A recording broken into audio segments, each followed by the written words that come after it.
Hoje a gente vai mergulhar num material bem interessante que recebemos. É uma análise assim mais crítica do best-seller Hábitos Atômicos, do James Clear. Isso, aquele livro super popular, né? Mais de 10 milhões vendidos, traduzido para um monte de línguas. Exato.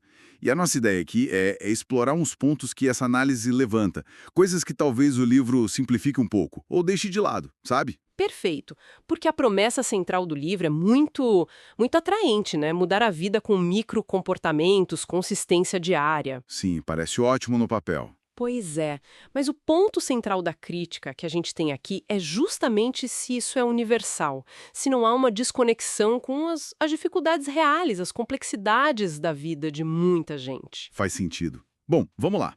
O livro tem aquela estrutura conhecida, né? O ciclo de 4 passos: gatilho, desejo, resposta, recompensa. Isso, e as 4 leis para mudar os hábitos: tornar visível, atrativo, fácil e satisfatório. Que, em teoria, parece aplicável para qualquer um. Mas aí que a análise começa a cutucar, né? É aí mesmo. O primeiro ponto forte que a análise traz é como essa fórmula talvez subestime a nossa realidade emocional, financeira, social. Como assim? Bom, a análise dá exemplos bem concretos. Pensa numa pessoa que mal consegue dormir direito.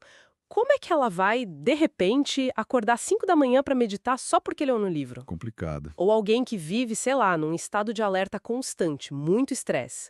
Como que essa pessoa vai conseguir manter a disciplina de pequenas rotinas consistentes? Entendi. A ideia é que os hábitos não existem no vácuo, né? Exatamente. Eles estão totalmente ligados à nossa vida real, às nossas circunstâncias. E isso me leva a outro ponto que a análise bate bastante.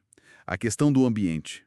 O livro diz para a gente moldar o ambiente para facilitar os hábitos. Sim, isso é uma parte importante do método dele. Mas a crítica pergunta, tá, e quando a gente não tem controle sobre um ambiente? Barulho constante, um trabalho instável, falta de apoio em casa, casa cheia, caos. Pois é. O que a análise sugere é que o livro não dá muita resposta para isso. Fica parecendo que a mudança depende só da força de vontade da pessoa. O que pode ser bem frustrante. Exato. E o interessante é que a análise não fica só na crítica. Ela também aponta caminhos, coisas que funcionariam melhor na prática, segundo essa visão. Ah, legal. O quê, por exemplo? Olha, primeiro, entender de verdade o porquê por trás do hábito que você quer mudar ou criar. Não é só mexer no gatilho, é ir mais fundo. Entender a motivação real. Isso. Segundo, adaptar qualquer sistema, qualquer dica, para a sua realidade. Nada de tentar copiar a rotina idealizada de outra pessoa.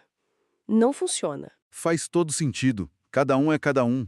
E terceiro, que eu acho crucial: reconhecer que ter limites, precisar de pausas, ter recaídas, tudo isso é normal. Não é falha pessoal. Essa parte é importante mesmo, porque um risco que a análise levanta é o da culpa disfarçada de método. Já ouviu falar disso? Explica melhor. A ideia é que se a pessoa tenta aplicar o método, não consegue, por N motivos, muitos fora do controle dela, como a gente falou, ela acaba achando que a culpa é só dela. Faltou disciplina, faltou consistência. Entendi.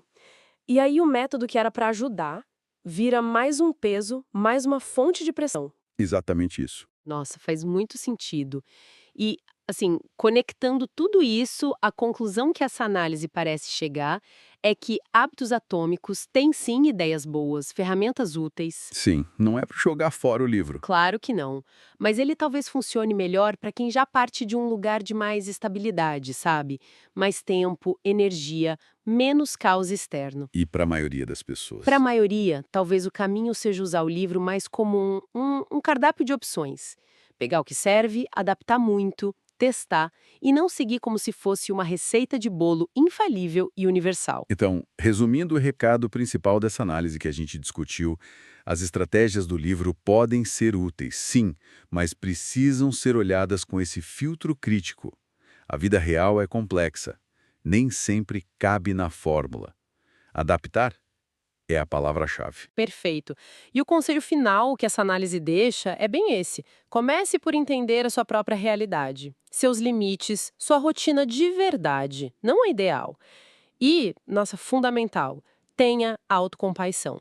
Não se culpar por não atingir um padrão de produtividade que muitas vezes nem é realista para você naquele momento. Fica aí, então, uma reflexão final para a gente pensar, né? Considerando essas limitações que a análise aponta, como que alguém poderia usar as partes boas desses sistemas de hábitos, como o do livro, aproveitar a ideia da consistência dos pequenos passos, mas, ao mesmo tempo, se proteger dessa armadilha da autoculpa quando os obstáculos da vida real, que são inevitáveis, aparecerem?